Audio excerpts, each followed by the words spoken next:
Hey guys, MegaMat1254 here again. Welcome back to another episode of MGM Reviews.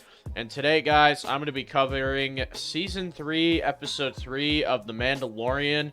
And, yeah, guys, I actually this episode is something I actually had to sit on. I had to watch a few times to fully kind of, get into it with this one. So, yeah, this will be a fun review, guys, to kind of go over everything. But, yeah, without further ado, guys, let's get right into the review. Alright, so The Mandalorian Season 3, Episode 3. What are my thoughts on this episode? Well, guys, I want to be honest. I had a review that I filmed last night, literally right after I watched it, and that episode was a put-together, shambled shit show mess. I remember I tried filming it when I was half asleep, and I just whined about things that were irrelevant and shit. It was just a big whining, complainy fest. So, yeah, that's kind of what my initial, startup on this episode was, is I did not like it at first. I remember I was like, no, it's too slow, nothing happened, boring. And then I woke up this morning, I watched it again, and I remember I ended up being quite fond of it on a second watch. And, well, I guess I'll get into, the plot and stuff and go over what I liked and all that crap. So yeah, this episode starts off with the best opening scene of the entire show. We have, a battle, right? And it's, a space battle with TIE fighters. And you have Mando, Bo-Katan, and, they both have their own separate ships.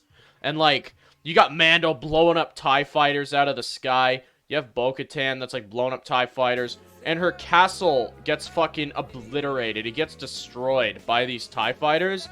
And then a shitload more start coming in, right? And, you're almost thinking, okay, fuck, how do they get out of this? But then frickin', obviously, they jump into light speed. And they go to the planet where Mando's people are, the Creed and whatnot, right? And it's actually pretty crazy, because Mando and Bo-Katan's plot is pretty freaking minor this episode. They're the opening scene, which is, the 10 to 11 minute mark, and then we get them again for, 5 minutes at the end. So I'll just go over all their stuff first.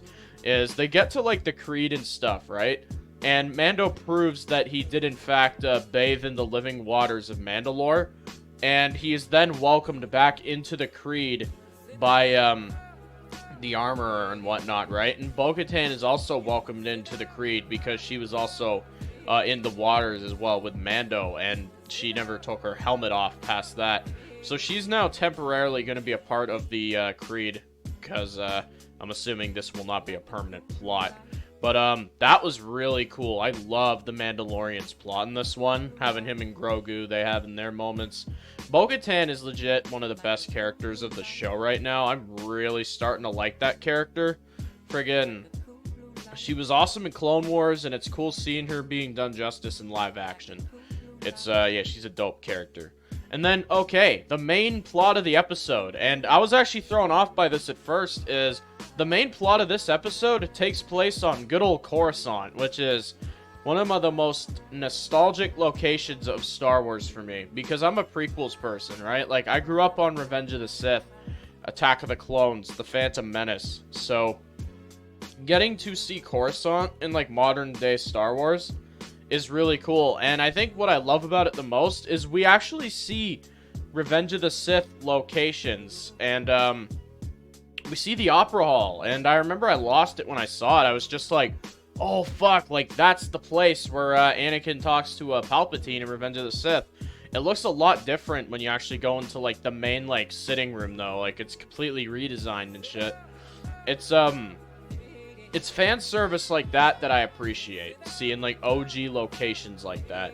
And basically, the character, his name is Dr. Pershing, and he was basically a smaller character in Season 1 and 2. And he basically gets his own episode here, right? To kind of do his own stuff.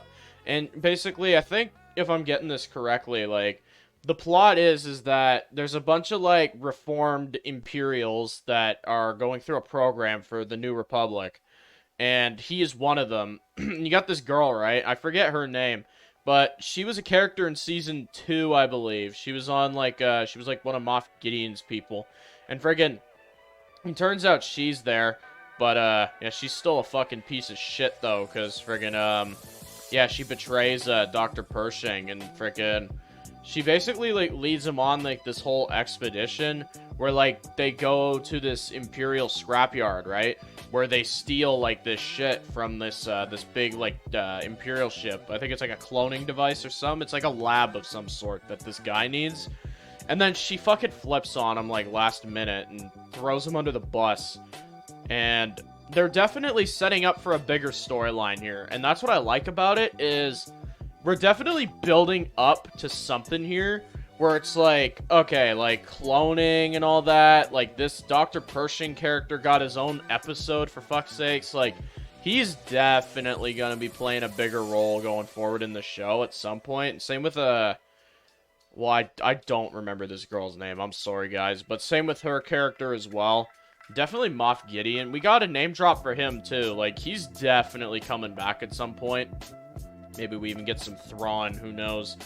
But yeah, honestly, guys, on a second rewatch, I could say I really loved this episode. Friggin', I don't know what I was on last night talking about this, but yeah, friggin', this was a solid episode. I don't have any flaws with this. I think it was a fun watch. I think it was, I don't know. I just think it was a solid episode. The action was on point with Mando.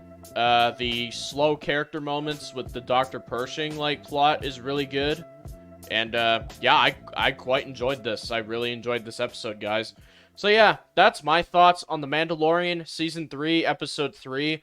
Wow, is this season off to a fantastic start, guys. I'm really excited to get into the rest of this season and delve deeper into these plots and shit. Like, now we're in the thick of it. Like, with 304, we're almost at the halfway mark. Like, now we're in the thick of it, and I'm really excited to see what they do now. Friggin'. So, yeah, guys, that is going to be it for this video. Thank you all for watching. If you guys want to see any more Star Wars-related content, feel free to suggest whatever you want down in the comments. I'm open to anything. And, yeah, guys, I'm going to put my verdict up on the screen real quick, and I'll see you in the next one.